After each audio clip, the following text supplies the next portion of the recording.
Hey everybody, this is Paul. Welcome to part 3 in the introduction to a heap data structure. So in this tutorial, I'm basically going to be showing you how we can translate a tree structure like this, a heap as a tree, into a heap as an array structure. So basically, I just went ahead and I did this already, and I'm going to explain to you how I filled in this array. So basically, you just start with the root here, and the root is going to go in index 0 of the array. So I've got 20, the root, in index 0, and then to fill in the rest of the array, we simply just go down the tree from left to right and fill in the value. So 13 and 9 would come next. 13 and 9 are there. And then 8, 5, 3, and 7. 8, 5, 3, and 7. And then we go down to the bottom row, 6, 2, and 1. 6, 2, and 1. So it's pretty simple to see the relationship between the tree and the array when you look at it that way. But we need a way to be able to let our computer know, our program know, what the relationship is between the parent and the child. So it's really easy to see in this tree structure, but not so easy to see in this array structure. So basically, I've written down the algorithms that basically tell us which child belongs to which parent and what children the parents have. So basically, if we're looking for the children of a certain parent, n is going to be the index of our array, and if we're looking at some certain index of our array, then it will have children at 2 times that index plus 1,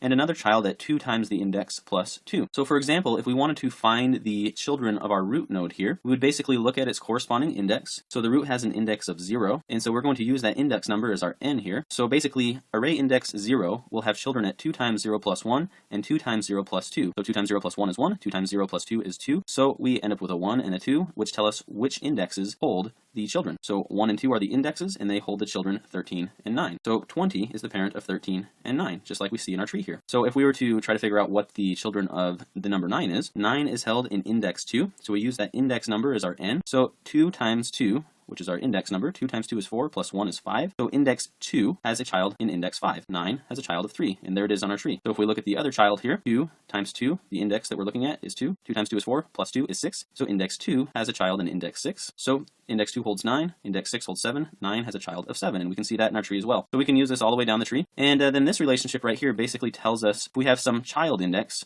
where is its parent located? So the parent of a child is going to be located at the child's index minus 1 divided by 2. And then we take the floor of that. So this is just a mathematical notation called the floor. And it basically means that if we have some number, say like 3.5, for example, we just round it down. So that's really what the floor means, is we're just going to round this number down to the nearest integer. So for example, if we were looking at index 7, well, 7 holds the value 6. So in our tree, we're looking at this part right here. And we want to figure out who is the parent of index 7. So plugging in the index 7 here, 7 minus 1 is going to be 6. 6 divided by 2 is 3. And so then we basically say, okay, we used index 7, we got index 3 as our outcome. That means that 6 is the child of 8, and we can see that in our tree here. And we can also look at, if we wanted to, this one right here, 2 is located in index 8, and so we plug our index 8 in here. 8 minus 1 is going to be 7. 7 divided by 2 is 3.5. We take the floor of that number, which becomes 3. We ended up with 3 as our result when we plugged in the value 8. So index 8 is the child of whatever is in index 3, or the value in index 8 is the child of the value in index 3. So 2 is the child of 8, just like we see in our graph here. So anyway, that's basically how you can describe a heap as an array, and basically how you translate between the tree and the array,